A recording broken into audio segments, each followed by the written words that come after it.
Hello students, आज की class में आप सबका स्वागत है। आज अपन क्लास 10th मैथ्स गणित का प्रश्नावली 2.1 स्टार्ट करेंगे। उससे पहले अपन थोड़ा उसका परिचय देंगे।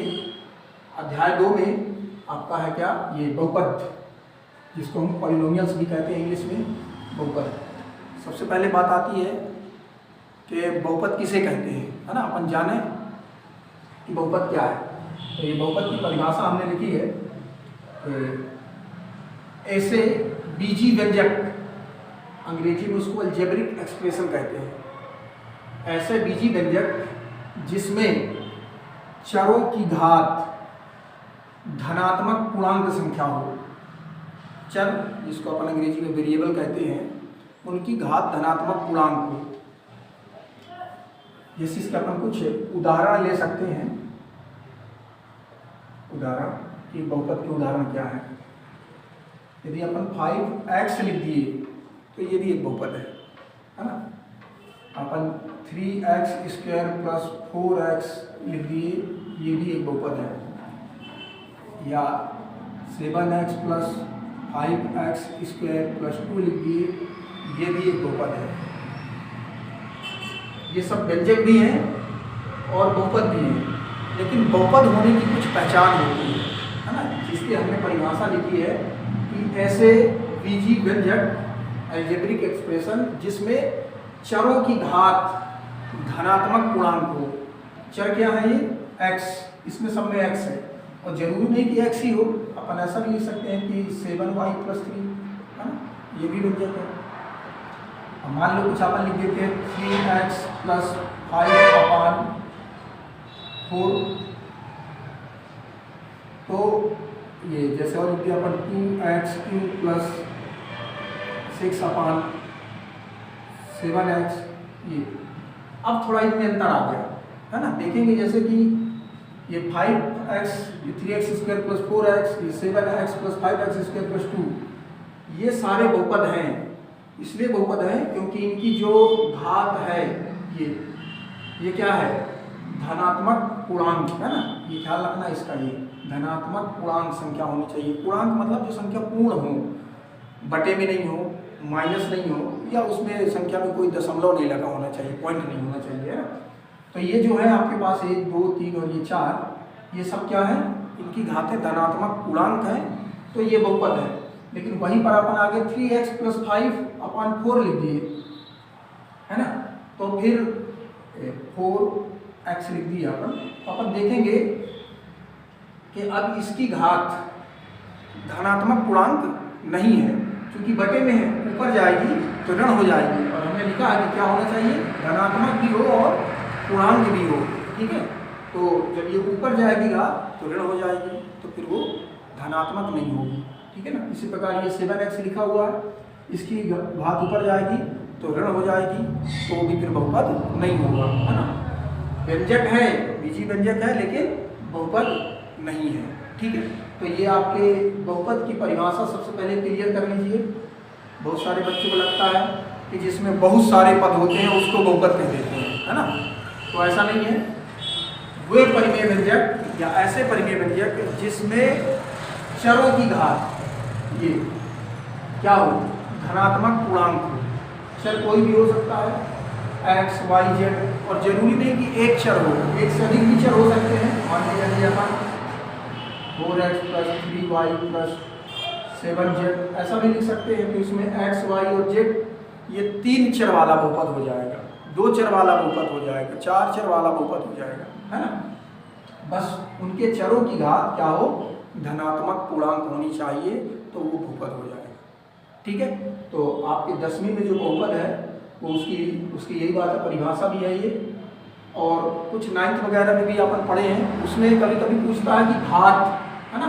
तो किसी भी बहुपद की घात, सबसे पहले वो बहुपद हो और फिर उसमें देखें कि अधिकतम घात कितनी है। जैसे इसमें देखेंगे अपन तो अधिकतम घात 2 है, तो इसकी घात क्या हो जाएगी, ये 2, है ना। इसमें भी अधिकतम घात क्या है, 2, तो इसकी घात क्या हो जाएगी, 2। इसमें अधिकतम घात कितनी है, 3 है, लेकिन ये बहुपद नहीं है, तो अपन को इसकी घात बताने की जरूरत नहीं है। किसी बहुपद की जो अधिकतम घात होती है वही उस बहुपद की घात कहलाती है। ठीक है ना, क्लियर। अब थोड़ा आते हैं अपन इसमें जो कुछ प्रकार हैं, तो इसको अपन थोड़ा चीज और याद आई। जैसे ये एक पदी बहुपद है, इसमें एक पद है ना। ये द्विपदी बहुपद है, इसमें दो पद है। ये तीन पदी बहुपद है, क्योंकि इसमें तीन पद है। ऐसे जैसे पद बढ़ते जाएंगे तो एक पदी, द्विपदी, ये तीन पदी अपन कहते जाएंगे। ठीक है। अब थोड़ा सा एक कुछ चीजें और आती हैं, जैसे अपन रैखिक बहुपद है ना। रैखिक बहुपद मतलब लीनियर इक्वेशन है, लीनियर पॉलिनोमियल।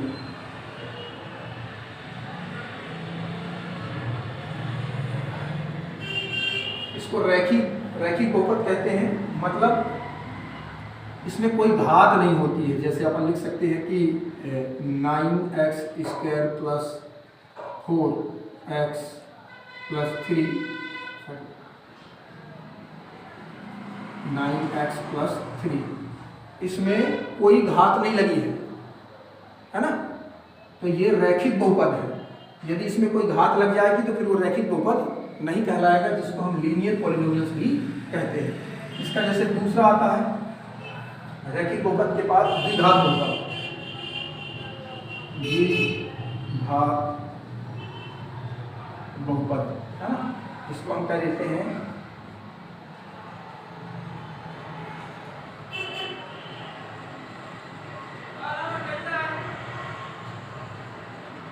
Quadratic polynomials.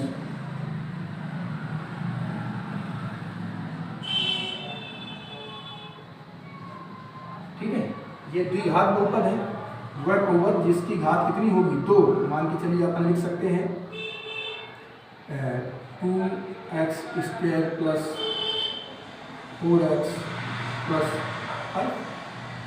ये द्विघात बहुपद है क्योंकि इसमें कितनी घात है, दो है। ठीक है ना। फिर ये होता है जो आपके 10वीं में है अभी, ये त्रिघात बहुपद। ठीक है ना। इसको हम कहते हैं इंग्लिश में क्यूबिक पॉलिनोमियल्स।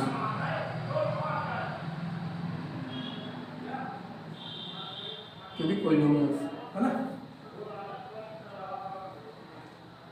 त्रिघात बहुपद मतलब इसमें कितने की घात होगी आपकी, 3 की घात। कुछ भी अपन लिख सकते हैं, सपोज ax³ प्लस b इतना भी लिख देंगे तब भी वो त्रिघात बहुपद कहलाएगा, है ना। या हम चाहें तो 7y की घात 3 प्लस 8 लिखिए, ये भी त्रिघात बहुपद कहला जाएगा। या 2z की घात 3 प्लस 5z प्लस 7 है ना। तो ये भी त्रिघात बहुपद कहलाएगा। तो इस तरीके से अपन ये रैखिक बहुपद, फिर इसको 9x प्लस 3 लिखते हैं। इसमें कोई पावर नहीं है, कोई घात नहीं लगी है, एक रेखा के जैसे है, इसलिए इसको अपन रैखिक बहुपद कहते हैं। दूसरा था द्विघात बहुपद, 2x² प्लस 4x प्लस 5 लिख दिए, जिसमें 2 की घात है। ठीक है। फिर इसमें त्रिघात बहुपद यानी कि cubic polynomials, ax³ plus b लिख दिए, या 3y³ प्लस 8 लिख दिए, या 2z³ प्लस 5z प्लस 7 लिख दिए, है ना। घात 3 होने चाहिए, उसमें पद चाहे जितने आप कर सकते हैं। केवल एक पद भी लिख दें कि अपन लिख दें केवल 7x³, ये केवल x³ तो वो भी त्रिघात बहुपद कहलाएगा। ठीक है। तो मुझे लगता है ये आप लोगों का बहुपद किसे कहते हैं ये क्लियर हो गया। और रैखिक बहुपद, लीनियर पॉलिनोमियल्स, द्विघात बहुपद, क्वाड्रेटिक पॉलिनोमियल्स और त्रिघात बहुपद, क्यूबिक पॉलिनोमियल्स, ये भी क्लियर हो गया हो। अब आते हैं अपन इसके एग्जाम्पल की ओर। ठीक है। तो बच्चों अपन देखते हैं एग्जाम्पल नंबर 1। एक ही उदाहरण है इसमें, बस इसके बाद फिर प्रश्नावली में आ जाएंगे। प्रश्नावली में भी एक ही क्वेश्चन है, उसमें 5-6 क्वेश्चन उसमें भी दिए हुए 6 क्वेश्चन। ठीक है ना। प्रश्न है आपका उदाहरण नंबर 1 में कि नीचे दी गई आकृति 2.9 में ग्राफों को देखिए। प्रत्येक आकृति y = px, जहाँ px एक बहुपद है का ग्राफ है ग्राफों से प्रत्येक के लिए px के शून्यकों की संख्या ज्ञात करना है ना। ये बहुपद दिया है आपको y = px, y = px, px है वही इसका बहुपद है। अब ये जो बहुपद का ग्राफ दिया हुआ है, इस प्रश्नावली में अपन से ग्राफ बनाने के लिए नहीं बोला है ना, इसलिए अपन उसके बारे में बात नहीं कर रहे हैं। ग्राफ आपको बना हुआ दिया हुआ बताना है कि इनमें बहुपदों की शून्यकों की संख्या कितनी है। ठीक है, तो सबसे पहले थोड़ा सा इसका एक परिभाषा जाने। हमने लिखा है ये कि बहुपदों का ग्राफ x अक्ष को जितने बिंदुओं पर स्पर्श करे या काटे वे बहुपद के शून्यक, ये जीरोस कहलाते हैं, शून्यक को अंग्रेजी में जीरो कहते हैं। ठीक है, ठीक से ध्यान देना कि बहुपदों का ग्राफ, ये बहुपदों का ग्राफ बना हुआ है, x अक्ष को जितने बिंदुओं पर स्पर्श करे ये काटे, है ना, कुछ जगह पर स्पर्श करता कुछ जगह पर काटे, दोनों बात है, स्पर्श करे या काटे या प्रच्छेद करे वे बहुपद के शून्यक कहलाते हैं। अब अपन देखते हैं एक एक से इनको, इनकी आकृति को देखेंगे और फिर बताते हैं कि इसमें कितने शून्यक हैं। ठीक, तो जैसे अपन ये देखें कि ये x अक्ष और ये y अक्ष है, इसको x अक्ष इसको s डैश या -x कहते हैं, ऊपर वाला y और नीचे वाला y डैश कहते हैं। और ये जो है इसका मूल बिंदु कहलाता है, जिसको अपन O से प्रदर्शित करते हैं। और मूल बिंदु के जो शून्यक होते हैं, जीरोज होते हैं, वो 0 0 होते हैं। अब देखेंगे कि ये x अक्ष को कहाँ पर काट रहा है, तो केवल एक जगह काट रहा है, y पे काट रहा है, उसको अपन को नहीं गिनना है। ठीक है ना, तो x अक्ष को केवल काट रहा है, तो अपन लिख देंगे क्वेश्चन में जो पूछा था, क्वेश्चन में अपन से क्या पूछा था कि शून्यकों की संख्या ज्ञात कीजिए, है ना। तो लिखेंगे अपन तो शून्यकों की संख्या, इसमें शून्यकों की संख्या बराबर कितनी हो जाएगी, 1, क्योंकि x अक्ष को एक जगह पर काट रहा है। ठीक है, इसी प्रकार इस पर देखेंगे अपन, तो ये कहाँ पे काट रहा है, एक यहाँ पे काट रहा है और एक यहाँ पर। ठीक है, तो इसमें अपन लिख देंगे शून्यकों की संख्या बराबर क्या हो जाएगी, 2। ठीक, फिर इसमें आएंगे तो एक अक्ष पर 1, 2 और 3, इसमें लिख देंगे हम कि शून्यकों की संख्या बराबर कितनी है, 3, क्योंकि 1, 2 और 3 अक्ष पर 3 जगह पर काट रहा है x अक्ष में।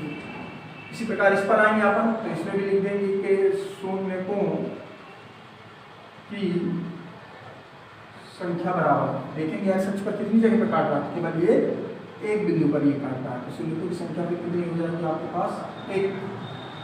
ठीक है, इस प्रकार इसका क्वेश्चन नंबर 4 फिर ये बना हुआ। देखो ये कहीं पर काट नहीं रहा, प्रच्छेद नहीं कर रहा, केवल स्पर्श कर रहा है। ठीक है, तो x अक्ष पर केवल यहाँ पर स्पर्श कर रहा है ये। हम इसमें लिखेंगे कि शून्यकों की संख्या बराबर कितनी है, यहाँ पर भी 1। ठीक है, x अक्ष पर केवल एक ही जगह प्रच्छेद कर रहा है, इसलिए इसकी संख्या 1 होगी। फिर ये आखिरी वाला इसमें देखते हैं अपन कि ये शून्यकों की संख्या बराबर, तो ये देखो इसमें कितने जगह पर प्रच्छेद कर रहा है x अक्ष पर, 1, 2, 3 और ये 4, है ना। इसमें शून्यकों की संख्या कितनी हो जाएगी, 4। तो इस तरीके से ये उदाहरण नंबर 1 था। आपके एग्जाम में ये कभी 2 नंबर पर और कभी ऑब्जेक्टिव पर इसको पूछा जाता है। इसको मुझे लगता है आप लोगों को ठीक से समझ में आ गया होगा। x अक्ष पर जिन बिंदुओं पर प्रच्छेद करता है उनको हमको गिन लेना है, वही शून्यकों की क्या हो जाएगी, संख्या। इस तरीके से आपका प्रश्नावली 2/1 का उदाहरण नंबर 1 भी पूरा हुआ। अब अपन प्रश्नावली की ओर चलते हैं। ओके, फिर मिलते हैं अपन अगली क्लास में। Thank you.